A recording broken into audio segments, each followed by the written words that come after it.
Mob শব্দটি মূলত লাতিন, যার অর্থ চঞ্চল জনতা বা বীর। পরে ইংরেজিতে এটি সংক্ষেপে মব হয়েছে। রাজনীতিতে মব বলতে সাধারণত হঠাৎ জড়ো হওয়া ভিড় বা জনতা সহিংসতা আন্দোলন, গণ উগ্রতা বোঝানো হয়। ইতিহাস অনুযায়ী ইউরোপে, বিশেষ করে 17 শতকে ইংল্যান্ডে গ্লোরিয়াস রেভলিউশন 1688 খ্রিস্টাব্দে মব শব্দটি রাজনৈতিক অর্থে ব্যবহার হওয়া শুরু হয়।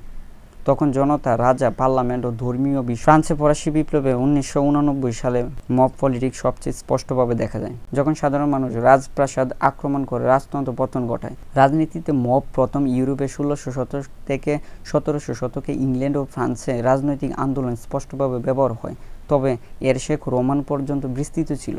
বাংলাদেশের ক্ষেত্রে 637টি মব কিলিং আগস্ট 2024 সাল থেকে এক বছরের মধ্যে 637টি মব ভায়োলেন্স ঘটে। এটি রাজনৈতিক অস্থিতিশীলতার ফলে আইনশৃঙ্খলা ধ্বংসের এক স্পষ্ট চিত্র। 2024 সাল মব সহিংসতায় মৃত্যু ও আঘাত: 128 জন 2024 সালে মব ভায়োলেন্সে প্রাণ হারিয়েছে। এর মধ্যে 96 জন মারা গেছে প্রধানত শেখ হাসিনা অপসারণের পর থেকেই।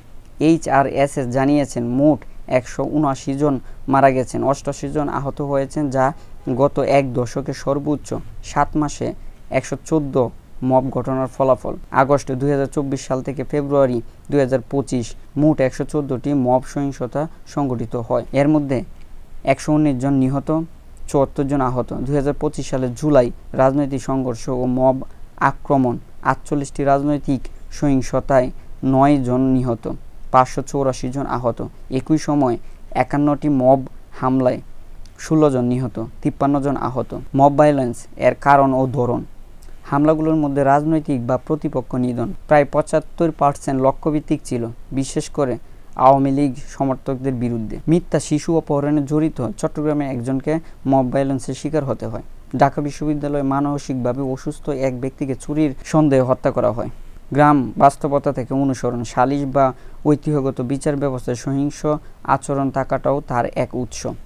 অপরাধ প্রতিরোধ ব্যবস্থার ভেঙে পড়ার কারণে পুলিশ কর্মী সংকট: 30% পদ শূন্য ছিল। বিচার ব্যবস্থা ও সামাজিক প্রতিক্রিয়া: অধিকাংশ মব ঘটনার বিচার হয় না, মামলা হলেও অপরাধী শনাক্ত বা বিচারের শিকার হন না। কিছু ক্ষেত্রে সতর্কমূলক পদক্ষেপ নেওয়া হলেও কঠোর আইন প্রয়োগ এখনও অনুপস্থিত। সাম্প্রতিক কিছু হিংসাত্মক ঘটনা: 2024 5ই আগস্ট ছাত্র আন্দোলনের সময় পুলিশের হামলা, সাব ইন্সপেক্টর সন্টুস চৌধুরীকে ভিকটিম দিয়ে মবকে শান্ত করার চেষ্টা করা হয়, যদিও সেনার বাধায় রক্ষা পান। হাজারীল্যান্ড, চট্টগ্রাম 5ই নভেম্বর 2024 ইসকন এর অনলাইনে সমালোচনার ভিত্তিতে একটি ব্যবসায়ীকে নিয়ে হামলা, সব ভাঙচুর, অ্যাসিড ছোড়া, পুলিশ ও সেনাবাহিনী আহত। খুলনা বিশ্ববিদ্যালয়ে সালিশ সংঘর্ষে 18 ফেব্রুয়ারি 2025 রাজনীতিবদ্ধ ছাত্রগোষ্ঠী সংঘর্ষে 50 জন আহত, আইনশৃঙ্খলা বাহিনী মোতায়েন। গোপালগঞ্জে সংঘর্ষ, অপারেশন ডেভিল হান্ট 8 ফেব্রুয়ারি 2025 সরকারের নিয়ন্ত্রণে চলছে অব্যাহতভাবে মব ভায়োলেন্স।